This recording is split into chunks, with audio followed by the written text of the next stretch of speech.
Hey everyone, and welcome back to the Secret Sunday session. Today I am joined by Gel from This Is Your Body Nutrition. Welcome, Gel. Thank you so much for having me. I'm really excited. It's a pleasure to have you on today, and I'm actually really excited to have you on because today we are doing a bit of a special episode. Not just inviting a guest on, we're actually inviting Gel on to be a co-host of today's session.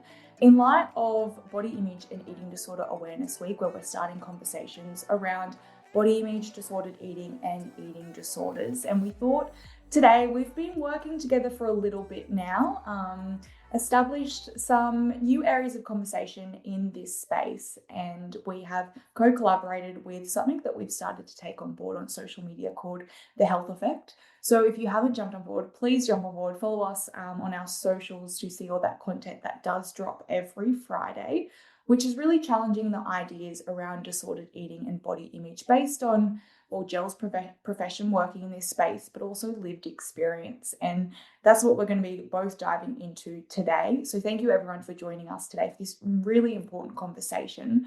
But first, before we jump into all the stuff that we get very, very passionate about talking and unpacking, Gel, for those people that don't know who you are or what you do in this space, please enlighten us with how you came about to establishing This Is Your Body and what led you to wanting to start these conversations today.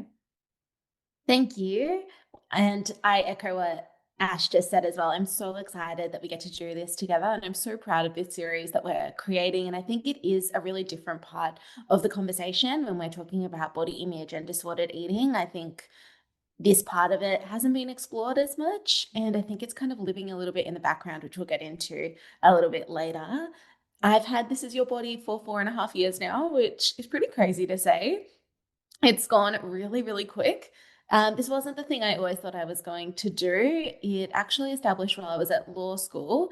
I was studying to be a lawyer and a journalist, and I was halfway through that degree and developed a very disordered relationship with food and my body. And in that time, I didn't really know how to handle it, and it gave me something. My body gave me something to control, really, in a time where I was really uncertain about what I was going to do with my career. And thankfully, found the body positive movement online and learned about the importance of appreciating your body.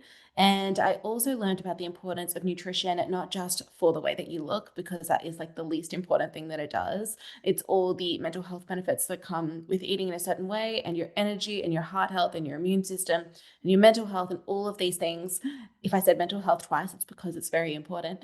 And I knew I wanted to share that message with other people, particularly young people, because I know that they are just as prone as we are to information online that can seem really glamorous and seem really oversimplified or overcomplicated, depending on which side of the scale you're on. And just wanting to provide a voice of credibility and nuance to the conversation, because similar to the law, it's very rarely black and white. It is shades of gray because we are all unique in the same way that every case in court is unique. So I feel like I bring that side of my legal background into nutrition. So I graduated from law school and journalism, and then went straight back to university to do a Bachelor of Health Sciences, where I majored in nutrition and dietetic medicine. And while I'd started that degree, was given an opportunity to present at my old high school and tell my story. And after that experience and seeing how many young women, because I went to an all-girls school, were kind of impacted by the same thing that I was, I saw that there was a gap to be having these conversations in secondary schools. So that has been my mission for the last 4.5 years, to get into as many schools as I possibly can across Victoria. And this is now expanded to across Australia, which is something I'm really, really proud of. And it has been through this work that I've got to work with Ash. I think it's amazing, how we've come to see our stories be quite similar, both sort of aligning from wanting to pursue a certain career and then along the way probably losing ourselves a little bit in who we wanted to be and getting caught up in culture and wanting to live our lives a certain way. And I think that's where we start the conversation today, and how we then came about to creating the health effect, which, I feel like it's been such a privilege and an honor to get to know you and to meet you, which I think, like, for those that don't know where our stories sort of began and where we started was obviously through the co-collaboration where at the Secret Garden, we hosted a workshop that we got you in to do a session at that workshop talking about dietetics. And it was fascinating. I knew when I first met you. It was funny though, because when I first met you in physical form, I was walking along Kira, Yes. Queensway, and you stopped and you ran in and you were going for a walk just before the workshop. And I think I was just like finishing a run with one of the other people that were talking on the day. And it was just one of those really raw and authentic moments. And I kind of love that was the moment that we found each other.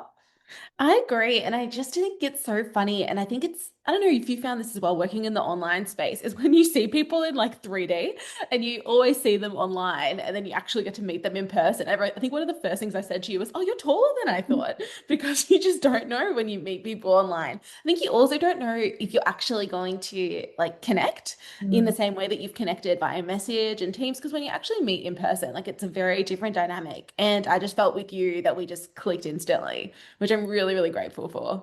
It was so authentic and real. And as you mentioned, when you work in the online space, I find as well, I always have probably an extra barrier or a layer up just in case, because we live in a world where you just don't know what you're going to get. You see Mm. certain people portray a certain personality online. And sometimes, working in this space and doing podcasts, you do meet people outside of that. And you realize sometimes they're not as authentic in real life.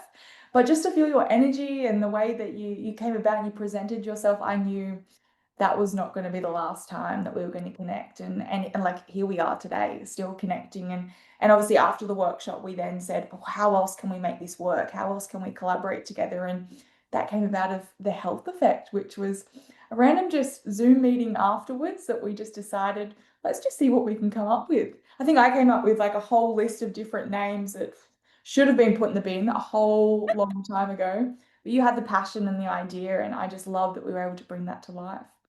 I think also it's like the amalgamation of all the different names is how we ended up with the health effect anyway. Because I think it was also the event that we did together in March was called the paper doll effect. And I don't know why I really loved the word effect. So I'm glad we found a way to be able to incorporate it. And I just found that like our brand fonts worked so well together as well. So like when we put together the little logo for the health effect, I was like, why was this not always a thing? Yeah, which I mean, let's dive in. Let's dive into it. I think I'm so passionate about this space, and I know you are as well, in terms of the way the conversation has really shifted in today's era, where this pursuit of health has become quite extremely glamorized, which we're not here. I think it's important for us to disclaim that we're not here to say health is not important. That is definitely not our message. We're here to balance out that conversation and to say that you can pursue health, but what's your motivation and what's your intention? Because we've been there.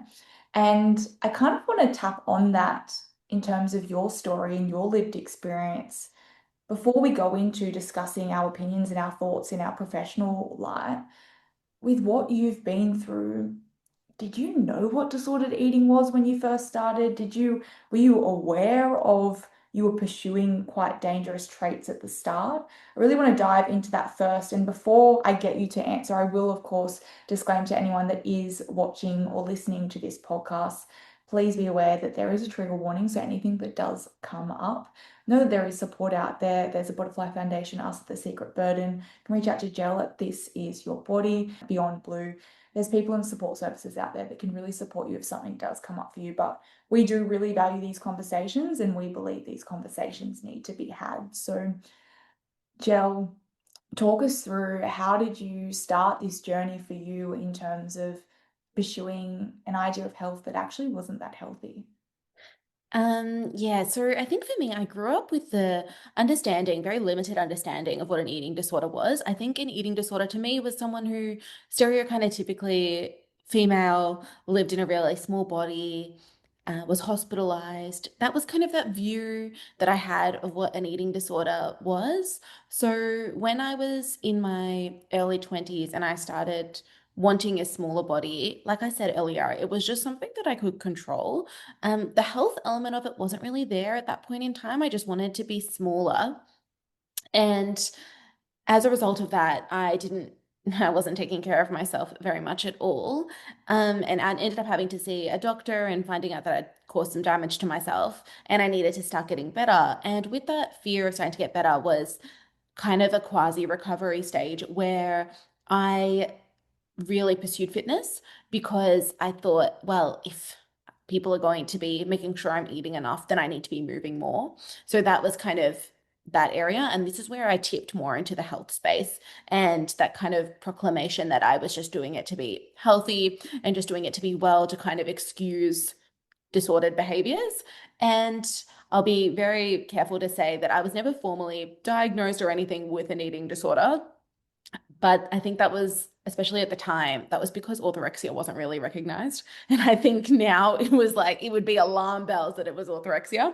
But this was like 2014, 2015, and it just really, that conversation around it just wasn't there at all at the time. And if anything, those kind of behaviors that I was engaging in were really praised. They were seen as having really good willpower. They were seen as, oh, you're so motivated in the gym, you're really passionate about what you do. You just want to be healthy. You value your health and well-being. But what a lot of people didn't see was the element of control and the restriction that went into that and the limitation on my life because of those things. And I think we'll both touch on it later.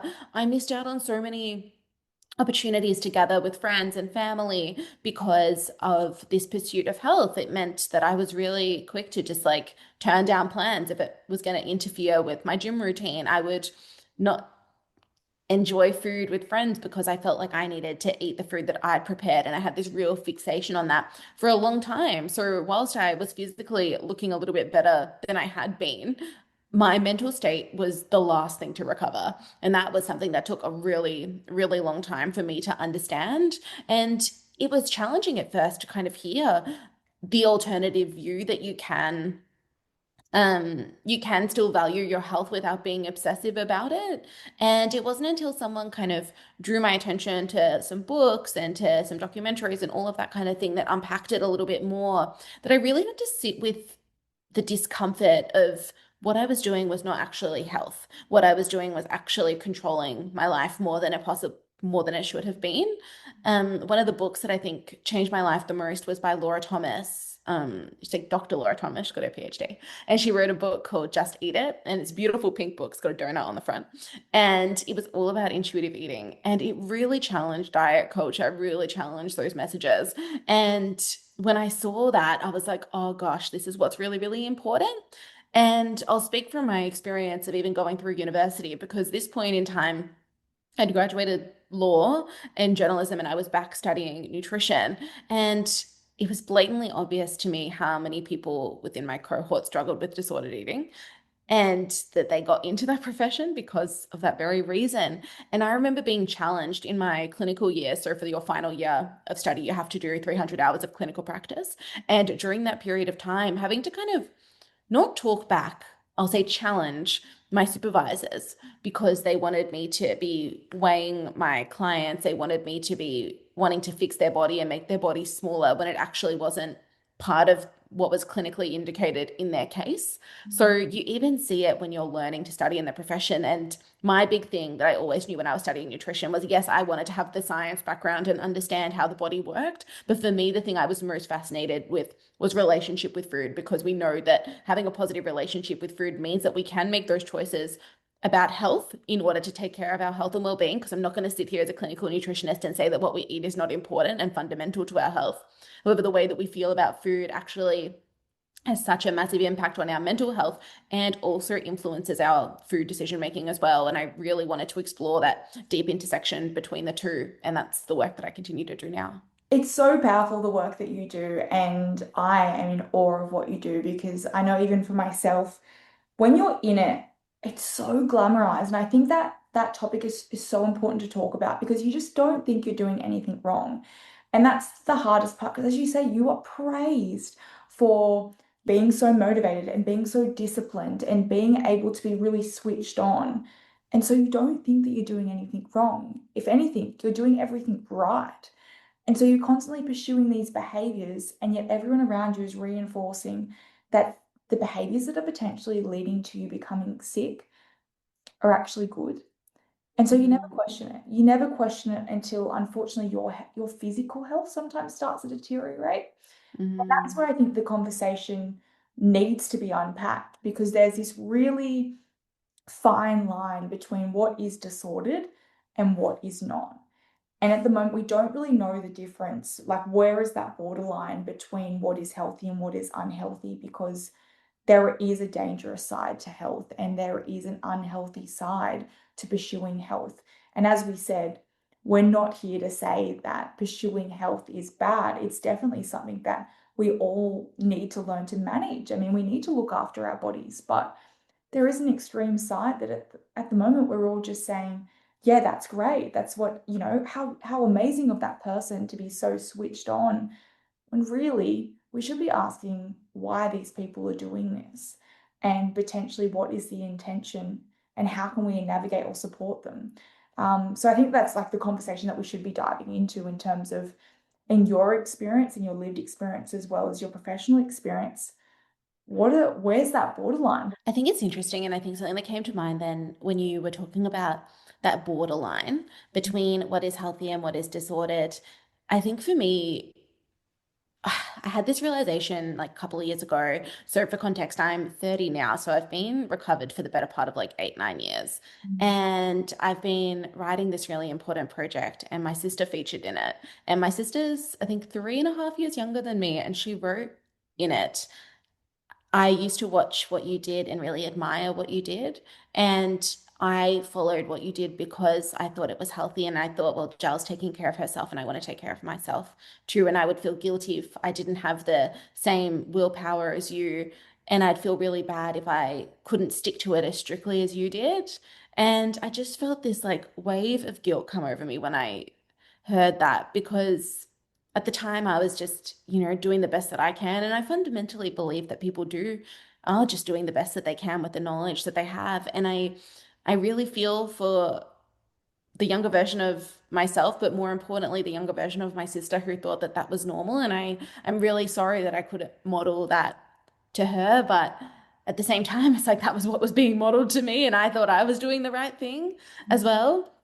So to kind of get into like a few examples of where this might sit, I think a good place to start, Ash, is kind of how casually these things are spoken about, because I think that's really important and really kind of fundamental to this conversation. Because the reason why it's kind of so openly praised and spoken about is because it's just really casually part of our vernacular and our fundamental beliefs around health and well-being. So one of the ones I think is, find kind of fundamental to this whole space is kind of those kind of throwaway comments that you hear from family, from friends, where they might be just like, oh, we're going out for dinner, so I'm going to save my calories, or oh, I'm not going to eat breakfast this morning, I'm just going to have a coffee because I know I'm going out for a big lunch. And I just think those kind of phrases are thrown around so casually that we normalize them, when Mm. actually it's like, you know what, that's probably not a wise thing to do, even from like a health perspective, because you're going to restrict yourself and then end up more likely having a binge session later on, because your body is going to be so hungry that you're not actually going to be able to honor your hunger and fullness cues, because your body is just going to be, from a physiological perspective, wanting to get as much food as possible.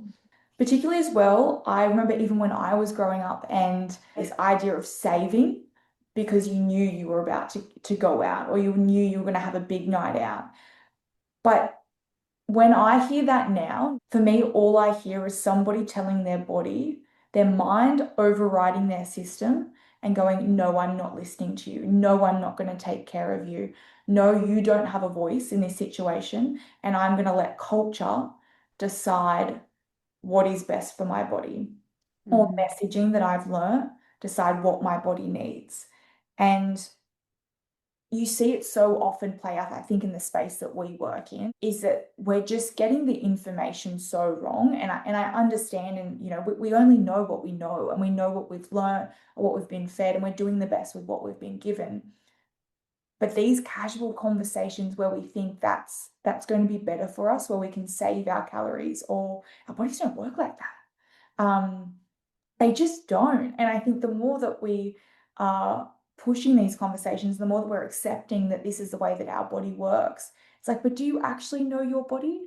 Have you actually sat down and listened to what it needs? Do you actually wake up and listen to whether you're hungry and you'd like to eat something, or ask your body like actually what it feels like, what it's craving, what it needs? Or are we so on the go and in the rush and already have our plan set out that we can't budge that plan? I find it really interesting around those casual comments that are made, where it all comes back to if we just take the time, our body has the answers and it will give that to us. We just have to create space to allow it to speak and to express itself. I mean, I kind Yeah. of went on a tangent then about that borderline. I know there's many others, but you hit a point and I was like, I'm going to go for it. No, and it actually starts earlier than that as well. I do a lot of work with parents, and it's really interesting because one of the early things that we're kind of told as a child is what to eat, when to eat, how to eat. And the kind of conversation of like, oh, how could you still be hungry? You just ate. And as like a throwaway comment in isolation, you kind of think, well, what's wrong with that? But it's positioning you as the expert on their body. So they learn that you need to listen to somebody else to tell you when you're hungry and when you're full. And when we think about like the key fundamentals of intuitive eating, the best examples of those are actually babies because they cry when they're hungry and they'll turn their head away when they're full. So they're really, really in tune with that hunger fullness. And you'll notice that their eating patterns do change. So sometimes they want to feed every 2 hours, sometimes they want to feed every 4 hours, and they're really in tune for their body's need for food and nourishment at that point in time. But as we get older, we're bombarded by these kind of messages of what you should and shouldn't be doing, how much you should be eating, how much you should be moving, when you should stop, all of those kind of limitations, how you should feel, like you should feel guilty when you have this, you should feel good when you have this. And we've lost that ability. So many of us, anyway, have lost that ability to listen to that body. And it actually takes a lot of time to tune back into that and really tune out the noise, which we always talk about in the health effect. It's like tune out that wellness noise that comes from all of like the things that we quote unquote should be doing because our voice inside is much quieter. And it's interesting you touch on the good or bad. I feel Mm. that was such a big part of my journey in recovering from my eating disorder was this having to unpack the labeling. And you hear it so often in general conversation of people feeling like they're being naughty or that they need to then compensate because they've had a big weekend out or they've eaten out or eaten something that was quote unquote not deemed healthy when really we shouldn't be labeling foods in terms of good or bad because I think as well when we do label foods, there's an attachment of shame then when we are consuming foods that are accepted as bad, and people will then feel like they have to justify it. And you should never be in a position where you feel like you have to justify your food or your lifestyle choices. I believe that we're all free to make any decision that we want on our body or on our minds. No person is in any place to judge you based on what you were choosing to do for your body. That is completely up to you.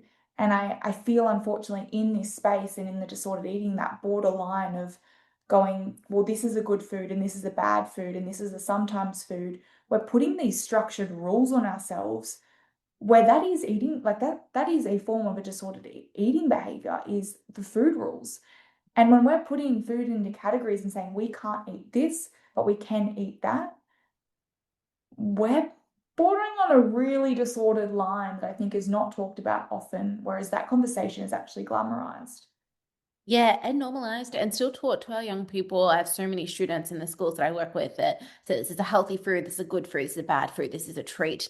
And when we place those limitations, like you said, it puts some foods on a hierarchy, and for other foods, it makes them to be something that is quite shameful to eat. And there is feelings of guilt that are associated with that that so many people live with. Is just it's quite sad, isn't it? It really is. And even I've noticed now because I feel health goes, it's kind of like fashion, right? It just goes round in cycles and these different trends and you see one thing or an ideal, a body type pop up, and then a new body type will pop up, and you'll see everybody shift as they're trying to change with the times. And I feel the environment that we're living in now is very exercise and health centric, and that's where it's really confusing for people. And I believe that's why we're seeing a lot of ED, disordered eating, orthorexia statistics rise because we're all in this pursuit of health. And if we're not, who are we? What are we doing with our lives? If you're not waking up at a certain time and going for a run at 5 a.m., or if you're not taking a photo of your avo on toast or training for a new gym program, then you're falling behind the rest of the world. And I see this messaging a lot that I really wanted to bring up was this idea of having to earn your food. And I find this a very, very, very dangerous thought behavior. If you feel like you have to, say, exercise for an X amount of time, or do something for an X amount of time, or burn an extra X amount of calories in a certain time before you consume something, or before you're able to give yourself something or go out, or to me, that is just wrong. Like, it's something where our body needs fuel to survive as it is. We shouldn't be in a position where we have to earn it or then compensate. So, say, for example, if we've gone out for breakfast and then afterwards you feel like you then have to exercise, or you then have to pursue a purging or somewhat calorie deficit behavior, it's not the relationship with the food and body that I have learned to know is what health is. Yeah, and I think expanding the definition of what health is as well, and extending that to having strong relationships with people, having feelings of joy and contentment, being able to honor your hunger and fullness cues, having tools and strategies to support you with your mental health. All of these are fundamental to health as well. And yes, what we eat and how we move are part of health, yes, but it is those two things shouldn't consume it. Because when they do, that's when we see the other elements of health really start to struggle and suffer as well. I know you touched on it earlier, but do you remember when you were in the thick of it, how much of your life did it consume? Oh, all the time. All the time. Like I don't think I honestly don't know how I passed my last couple of years of law school. Like I honestly could not tell you how I did it because that was all I thought about. Everything was so mapped out and so structured that it left little room for nuance and spontaneity. And I really feel for my family and my mom during this period of time. And I remember one of the feelings that like really like comes and sticks out to me is like frustration. I was always irritable. I was always really annoyed. And if, something took like a centimeter out of plans or like we were spontaneously going somewhere for dinner, I would be so worked up if I didn't have the opportunity to quote unquote like prepare for it. And, now it's like I look back, I'm like, gosh, like that's not good. But I still see that behavior in other people in my life, and I'm like, oh, I remember what that was like. And it was a really slow process to move away from that space and quiet down that noise. I think for a long time after I started recovering, particularly from the overexercise side of things, I feel like I had to overcorrect and it went to a period of doing absolutely nothing. And I would not allow myself to watch any classes. I removed any step tracking device. I removed anything that like kind of mapped out my movement for the week or any structure or anything that I had around it and really had to tune into my body and the kind of movement that I wanted to do. And I think especially as a woman, I find that this has, that overcorrection was really important for a good like 2 years there, where the movement was so, fluid and intuitive. And like now I've been able to incorporate, a few videos in there, and I'm really mindful that I don't limit myself to, if the person in the video is doing, 20 squats, I don't have to if that doesn't feel good. Or if they're lifting X amount of weight, I don't have to because it doesn't feel very good for me. Or if my program says that you need to do a HIIT workout and I've just gotten my period, I'm like, I don't have to. And it almost felt rebellious for a time there because for a long time I really ignored that cue that my body said, like, I don't want to do this, and did it anyway because I thought that I had to, and because I was strong and I was disciplined and I just, was tough and I could push through that. And I don't know if it's because of age, and I know that I'm still young, I'm only 30. My body has changed. I don't have the energy and vigor that I used to have. And I'm much more in tune now, particularly around my menstrual cycle, to make sure that I'm really gentle on myself during that period of time. But now I think that kind of in some circles, and I understand that I live in like a silo of wholesome content now, that I can listen to it and people are like, yeah, listen to your body, it's great. I know that if I ventured even a little bit into the other corners of the internet, they'll be like, you're weak, push through. So it's been like really limiting the content I consume as well. And it can be, I remember when I was going through it, so intoxicating to the point where sometimes you'd actually feel like you were suffocating, like you couldn't break free from the rules and the constant. I just remember everything in my life was about food and was about exercise. And as you said, there were just small moments where I had the same. I had such a structure, and if I didn't meet that structure, I'd just cry or I'd have a meltdown. And it was just like a toddler tantrum because I had to get it. That was my safety. And for those people that are not, I think, are probably listening to this and going, grow up, like seriously, like you're just having a tantrum over the fact that you haven't completed an X amount of time of exercise. But this is where like the conversation around it's a mental health condition.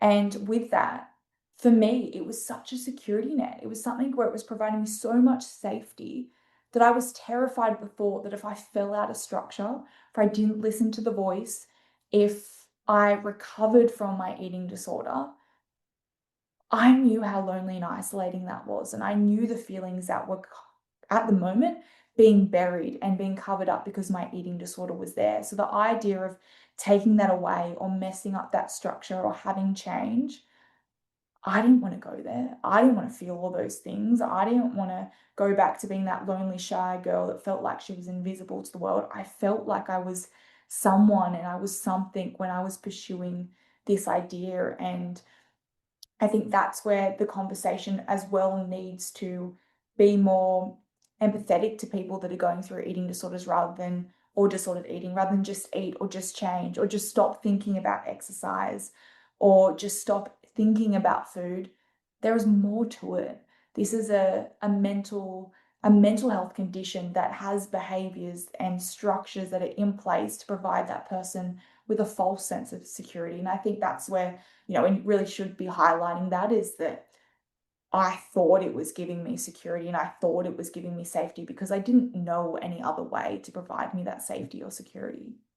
Yeah, and the other thing that I'll add, just to put a little bit of nuance into the conversation as well, I think it gives you some kind of community to belong to as well. And it is part of your daily routine. And I don't want to demonize that behavior that I know a lot of people get so much out of like, if they are part of a gym or a studio or something where they see the same people every single day, there's that element of familiarity and seeing people in person and connection. And I think that part of it is amazing and so fantastic for Mm. so many people. And that's actually a real benefit to their mental health because not only do they get the endorphin high from being there and being present with that community and being with, their friends or like their gym friends, that kind of element of it. I think that's actually really fantastic and really, really important. And I think the part that Ash and I are talking about now is kind of when it's a bit more dogmatic in the approach, it's a little bit more in isolation. You're not going because of the community. You're going because of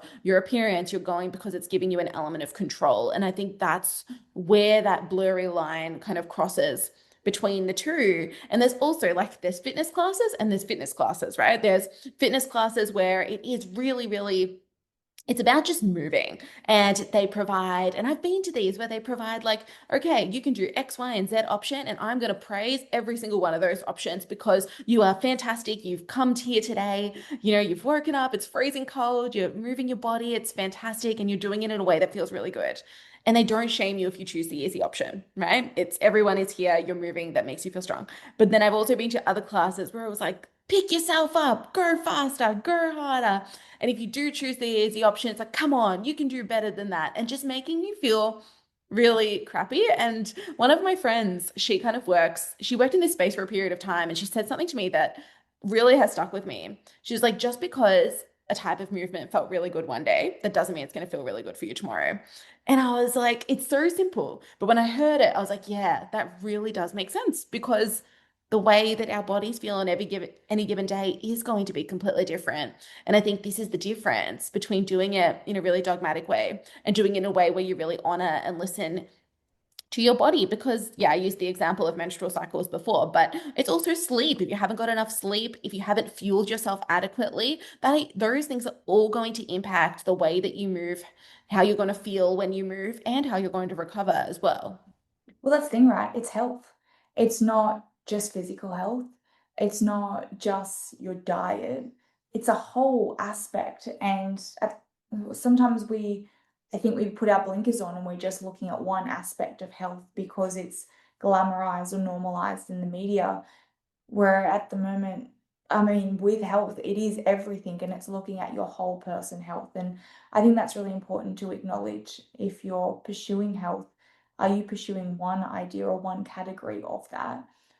Maybe have a look and dip into the other areas of that, what health looks like for you. Because I think as well, movement, exercise, it should be sustainable. It's something that we should love to do. You should want to do it and feel the highs from it and feel the flexibility and the spontaneity from it as well. And I remember I had a conversation with a mentor of mine that changed my idea around calling it exercise and calling it movement. And that changed a lot for me because I was always like exercise. And to me, it always just brought this like sort of angry idea of going into the gym and lifting all these heavy weights and feeling quite structured. And you know what? That works for some people, but for me, it didn't. Whereas movement felt more fluid. It felt more like a choice and something that I had power to choose.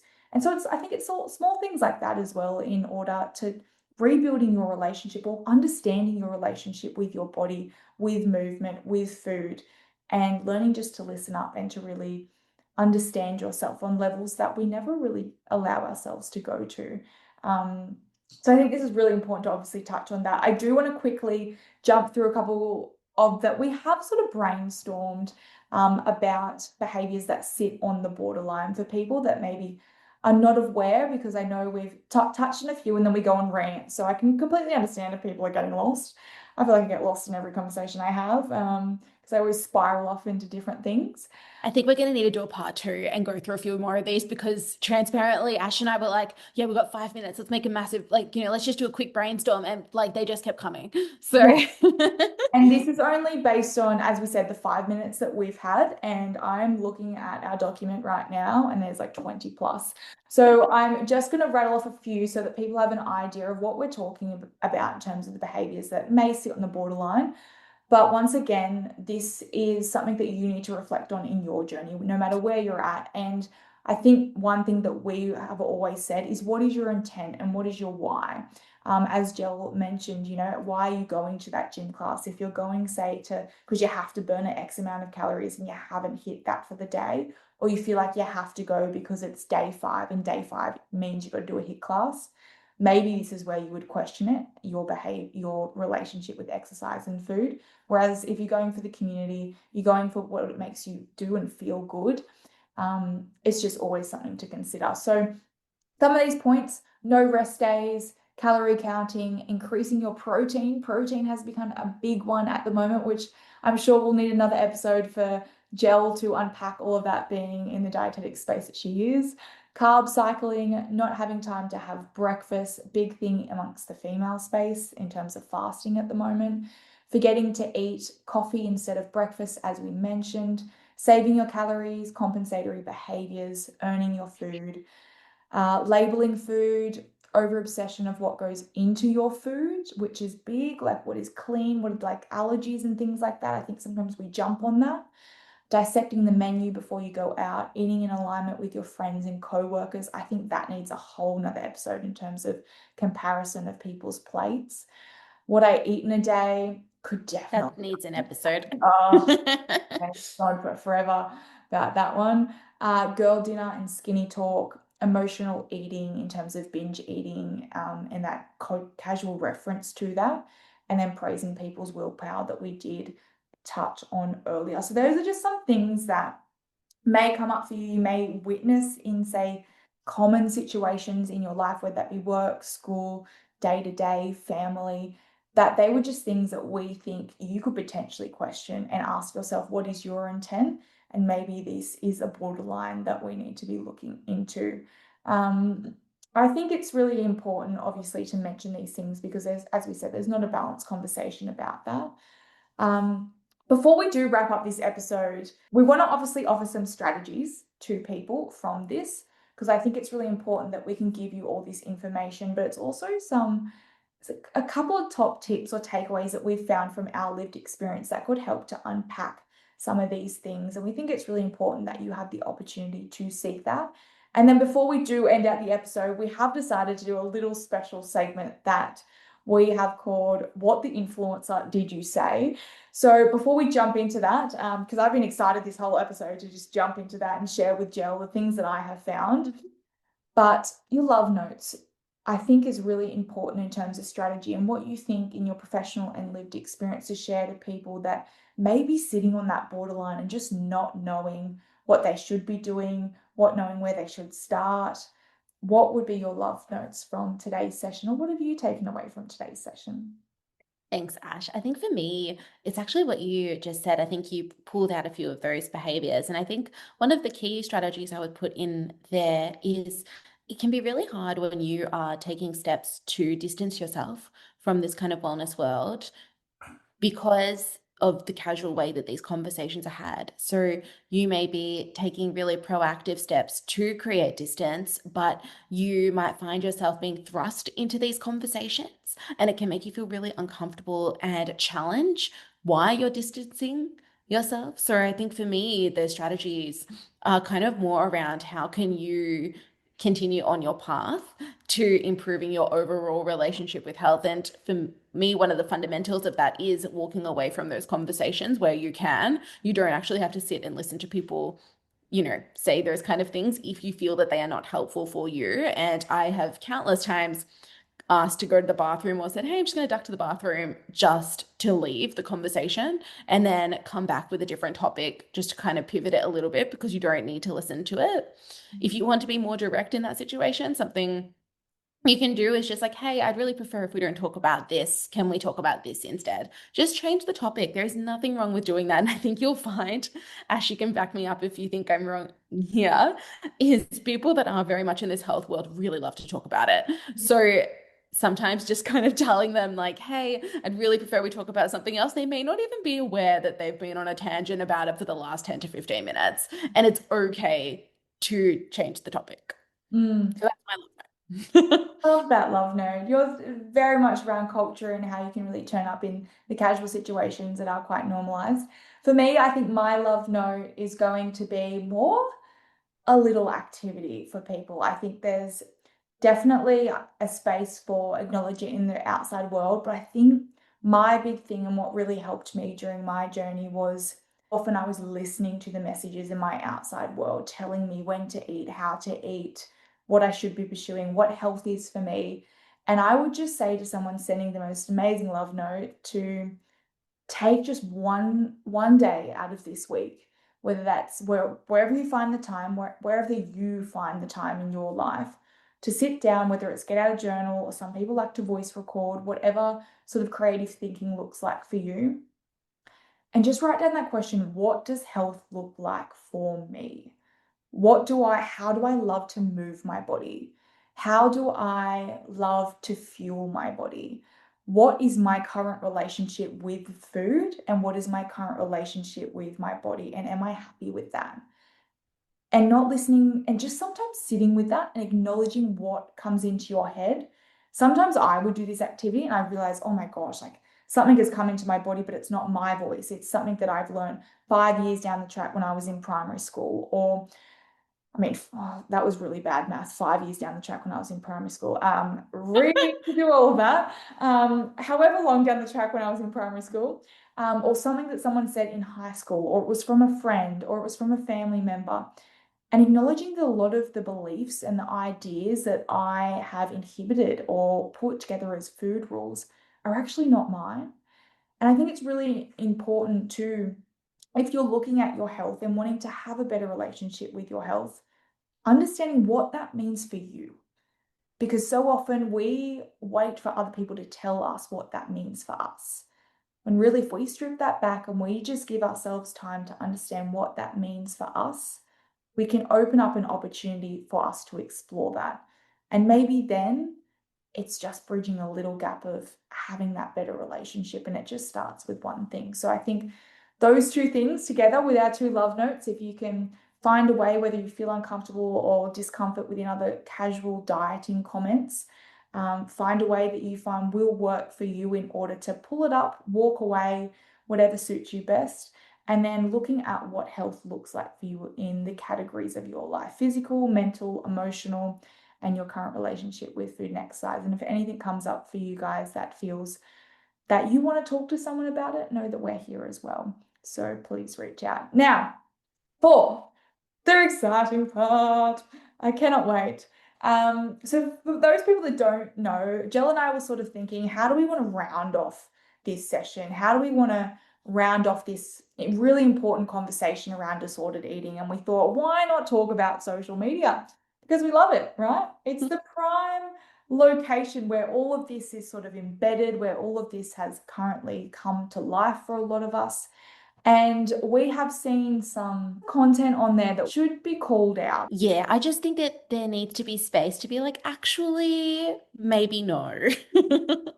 Yeah, so we've decided to, it's called What the Influencer Did You Say? And we're not on here to shame anyone. We're not on here to judge people. We believe everybody deserves to express and say what they like in terms of their pursuit of health. But in terms of the perspective that we're coming from and wanting to educate people on disordered eating, educate people on the behaviors that are potentially questionable, we just want you to walk away and go, you know what? The next time that you're scrolling, maybe I should question that reel, or maybe I should question that content. And so we thought we'd bring it to life, call it out.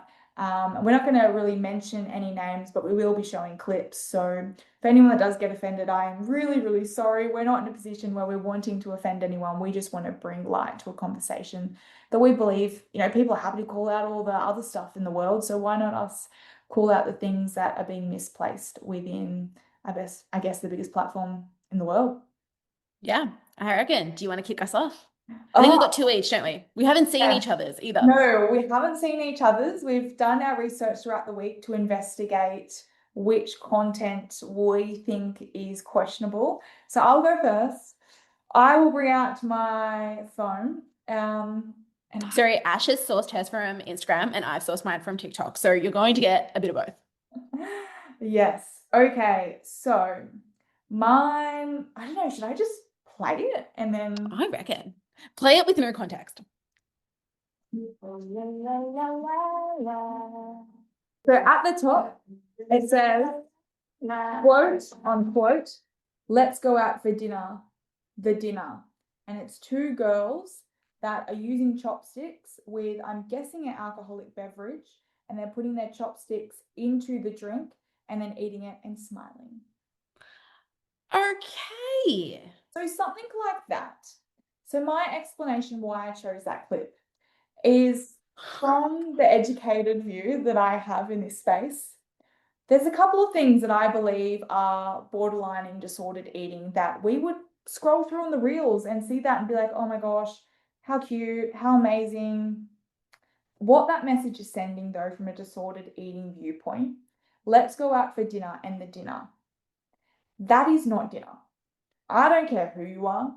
That is not a sustainable dinner. For me, that is encouraging a conversation that you, as a young female, and these girls look quite young, that it's quite trendy to go out and just drink, or it's quite trendy to not eat dinner, and that it's quite trendy just to sit there, look cute, dress up really nice, and have nothing to eat and just consume alcohol. So for me, it falls, if we're looking at the categories, it falls into the category of the whole saving up calories in order to drink and that girl dinner talk that we talked about, and glamorizing an idea that it's okay to skip a meal or it's okay to consume a few amount of calories, but it's okay. It's just, it's all for the gram, it's all for looking hot.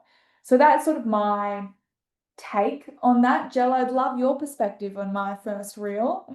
Yes. Okay. So first things first, I'm going to call out the elephant of the room.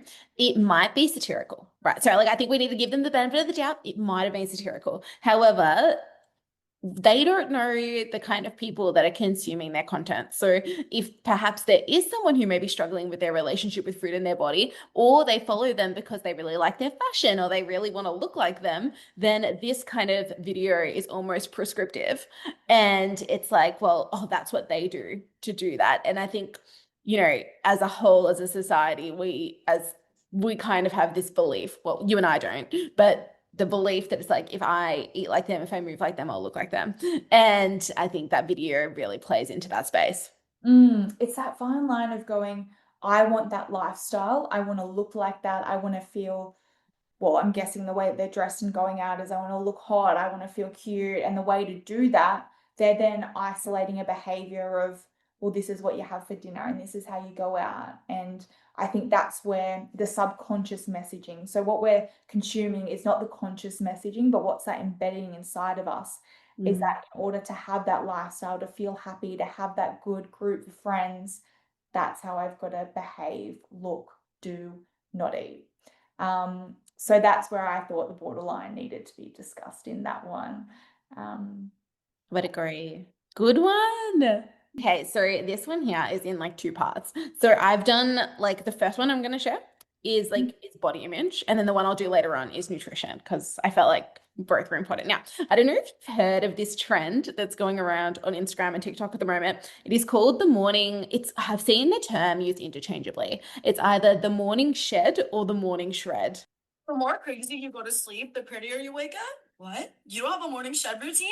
Girl, let me show you my morning shed routine that leaves me looking perfect in the mornings. I found the perfect collagen mask for my morning shed routine. It's so freaking popular right now. And it's pink, so you guys know I love it. I introduced to you the Anua collagen mask. And I'm not kidding, my skin has never looked this clear and hydrated. It contains peach extract and mycinamide, which is so good for brightening your skin tone and super effective for hydration. Like, hello, who doesn't want that? No, but honestly, if your skin is just feeling dull, dry, or just not it, it's your sign, girl. It's your sign to try this face mask. I'm just so excited to wake up with perfect skin, which is exactly why I love this mask. Come on now. Chin strap.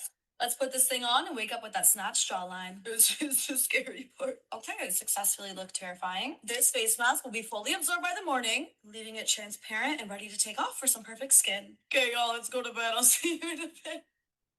Good morning. See how it turns transparent? The ingredients have absorbed into my skin, which is why it's clear now. Let's take it off.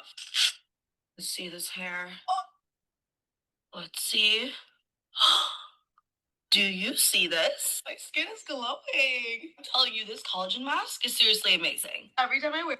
Anyway, Look, put on her, all I look at that and go, how much effort to go to bed? for me, I love Alex Light dietitian spoke about it last week because Skims has come out with their new shapewear for your face to like sculpt your jaw. And she put a version of this on to get that like snatched jaw look. Anyway, so last week I had a group of year 9 girls in my body bot program and we were chatting and she said so eloquently, she's just like, but what they've done is essentially just create an insecurity that people didn't have and have just sold you a solution. And that is literally exactly what they've done. Because I've like, look, I don't know, a chin's a chin, but it's like seeing this and then they showing the pictures of people like side by side. And it's like, yeah, I have a chin that goes double underneath. But then I think to myself, like, who doesn't? Like, so I don't understand the issue. Anyway, so that was why I brought this one to the table. Very quickly, one, those kids articulated that so well. And secondly, I couldn't agree more. When lip fillers started to become a thing, I didn't know lips were an issue. I never looked at my lips twice. I never thought like thin lips were not a thing. I never knew eyebrows were a thing until eyebrows became a thing. I think when we start, and as you said, like now this new thing with the chin, it does make you second guess it and look twice at yourself and go, oh my gosh, is there like something wrong with that now? Like I didn't know that was an issue, but also it's who we are. It's our face and it's the way that we've been created. Why would we want to change that? So I love that one. I think it's great. I think it's a very hot topic right now. And is it sustainable? Like, I don't know. When I think about health and I think about the rest of my life, like, I'm sorry, 80 years old, like, if I think of my nonna, she's not doing that. Like, Yeah, you're not on your deathbed and wishing that you started a chin lift earlier. literally. So, priorities in life. Give us your clip number 2. Number 2. Okay, so this one, I was gonna do another one, but then I saw a reel about this, and to be honest, I just thought it was ridiculous. So whether it's borderline in terms of eating and movement, I don't know, but I just saw it and I thought it was ridiculous, and I thought we should just, I mean, maybe it's not ridiculous to some people, but for me, I think it falls into the reel that you had. I never knew it was a thing, but so for context, in this reel, it says, me just casually installing my nose job before a date. Now, watch what this chick does. I'm worried already just hearing that.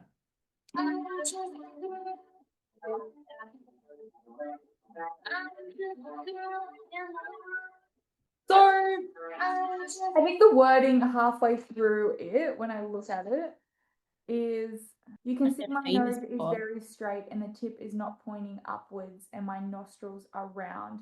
This is perfection. So straight away, like I look at that from the space that I'm in and I go, one, she's so young to be thinking that she needs to implant something in her nose. I mean, first off, I agree, how freaking uncomfortable. Like going out on a date and like I know if I've got a booger up my nose, let alone like whatever that was up my nose, I think I would be itching it or touching it the whole time. But I also think when we're going in and meeting people and we're going out and we're, you know, in that situation, she was going on a date, you're not turning up as your authentic self. You're turning up as a different version of yourself. So I think it comes from such a place of insecurity that what if then, you know, you end up pursuing a relationship with this person, but then every time you feel like, oh, I need to insert this into my nose because they don't know my natural nose. And I think if we can't be real and authentic with the people that we want to be around or the people that we're meeting, I just think it's coming from such a place of insecurity, and we need to be working on that rather than trying to put a band-aid on all these insecurities that we have and turning up as someone that we're not, whether that be, you know, visually or that be actually ourselves within us. I just think that, and I just think so much work, like let people love you for who you are and what you turn up as and whatever that looks like. And I just think that's wild. But anyway, that's just my opinion.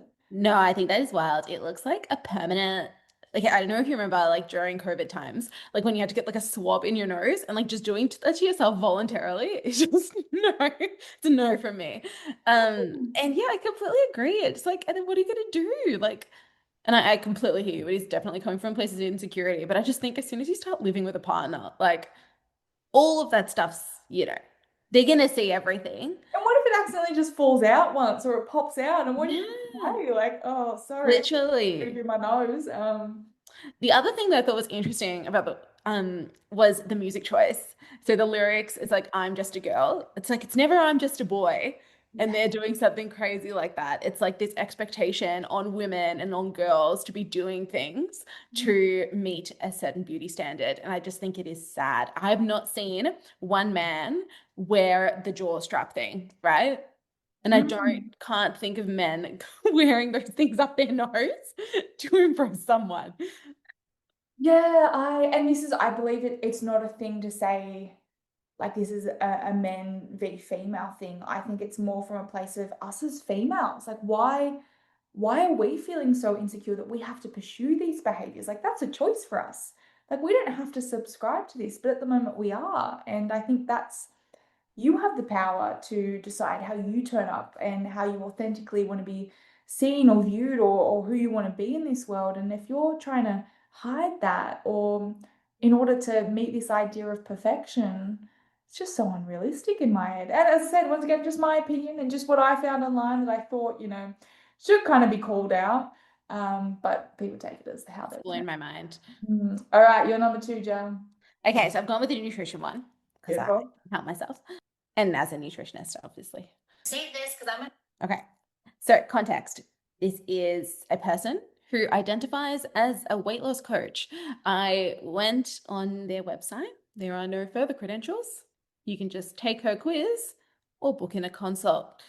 give you 3 ways to eat more protein to stop the binging at night. If you are struggling right now with cravings and binging food at nighttime, it's because you're not getting in enough protein. Protein is the one thing that makes you feel satiated, it makes you feel full. If you feel full and satisfied, you don't have as many cravings. So here are 3 ways to help you get in more protein throughout your day. Number 1, always have breakfast with protein in it. If you have a busy schedule, you can make things like overnight protein oats, egg bites. You can make a breakfast protein smoothie, omelets, breakfast sandwiches with turkey bacon and eggs. Number 2 is going to be cook your protein in bulk. On Sundays and Thursdays, cook up a bunch of protein like chicken, ground beef, so that you are prepared with protein for your lunches and your dinners. Number 3, always have high protein snacks. You can have things like rice cakes with turkey slices, protein bars, protein powder, Greek yogurt, protein chips. And if you want more super high protein,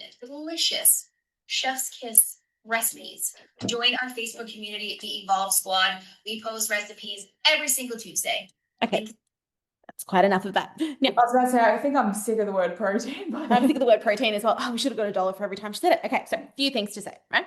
So from a nutrition perspective, I'm going to say right off the back, protein is a very important nutrient, is considered an essential nutrient. We need to eat it as part of our diet because it is really, really important for our overall health and well-being, the growth of our muscles and bones, our hair, skin, and nails. And it is, she had a point, for satiety, it is a really important nutrient for that, keeping us feeling satisfied with our meals as well. Okay, so I'm going to put that on the table. I don't have anything wrong with protein. I haven't got anything against the nutrient. I think it is an important nutrient.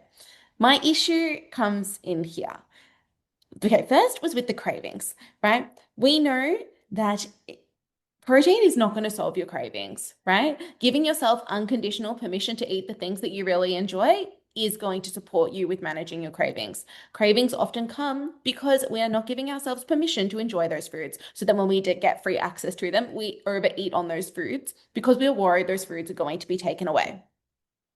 Number 2 is the use of I would say processed protein options and animal-based protein options. Now, I am someone who identifies as, I think it's called like an omnivore. I eat both plant and animal sources. However, she did not mention one source of fiber in there as well. And there are so many different forms of plant-based protein that are just as beneficial for you than as having an animal-based protein. So I just want to use this opportunity to platform beautiful foods like chickpeas, like hummus, like lentils, like beans, like whole grain bread, cereals. All of these things also contain both protein and fiber. In Australia, we know statistically that the majority of Australians, which in research terms is more than 95% of Australians, are eating an adequate amount of protein in their diet. Yet we are having this moral panic about protein at the moment that we are not consuming enough of it, right? We know that 95% of us are.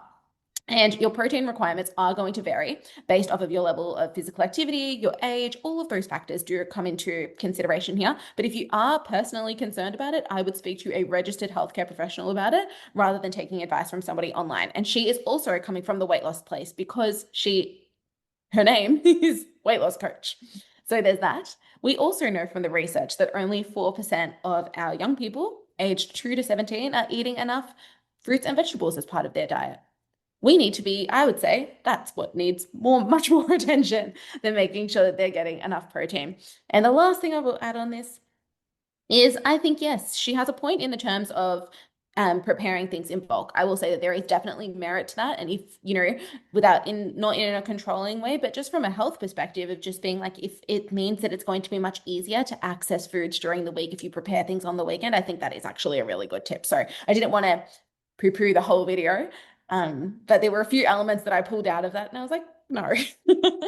Yeah, a real trend around protein at the moment that's hyper fixated on that, where once again, health is not just specific to one category or one nutrient. I think it's a whole person thing. And I also believe that we live in a society where we're waiting for people to tell us how to look after our bodies, where we, as I said earlier, we hold the answers and we know them.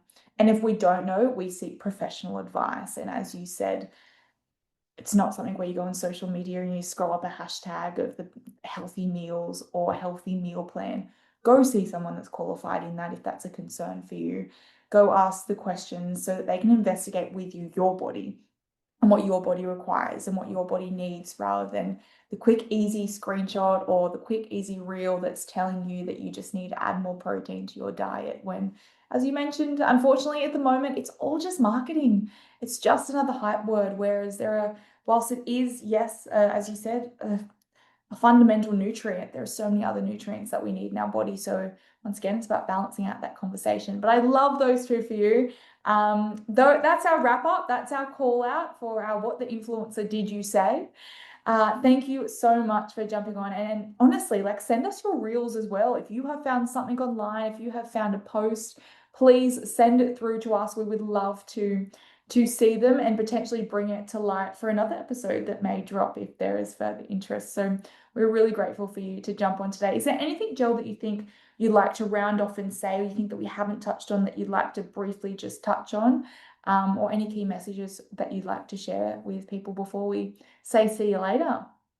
I think the final thing that I would share is just because you're not obsessive with your health, that doesn't mean that you don't care about your health. And I think for me, that's really fundamental. And it's not about doing it perfectly, it's about adopting behaviors that are sustainable for life.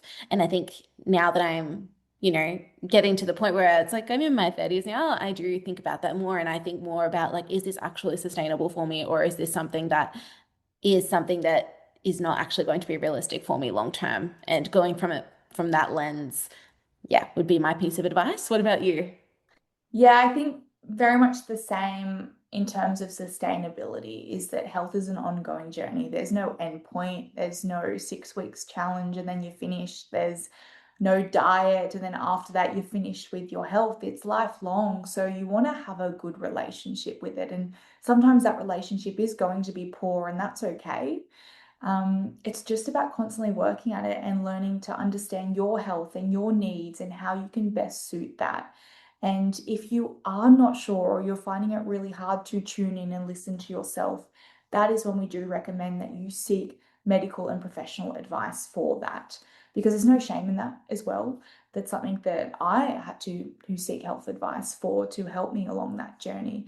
And but it's really important that you find that relationship with yourself and don't just take it off a word on the street or somebody on social media, because this is where we can fall into that borderline or that disordered eating. So I want to say thank you so much, Gel, for jumping on today and once again co-hosting this with me and starting some really valuable conversations around these really important topics, especially in this month and this week when we are talking about body image and eating disorders.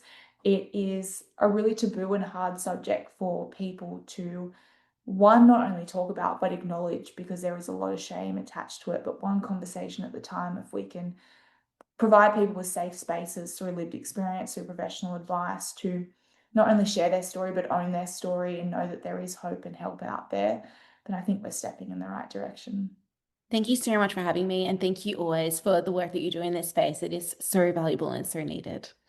Thank you. The gratitude is shared as well to everyone else out there for joining us for another episode of the Secret Sunday Session, a special episode with Gel from This Is Your Body, as well as every Friday you can check in to The Health Effect, where we drop a new collaborative post that is starting the conversation around disordered eating and body image and really challenging some of that head noise and outside noise that we are experiencing in today's culture that is glamorizing some of the behaviors that we have talked about today. So as we said, every Friday, drop into our 2 accounts and you will see a post go up there and tag along and share the journey with us. We love always hearing from you. And if you want to hear from us or hear anything more, please reach out. We also do collaboratively do school workshops, school talks, and parent sessions.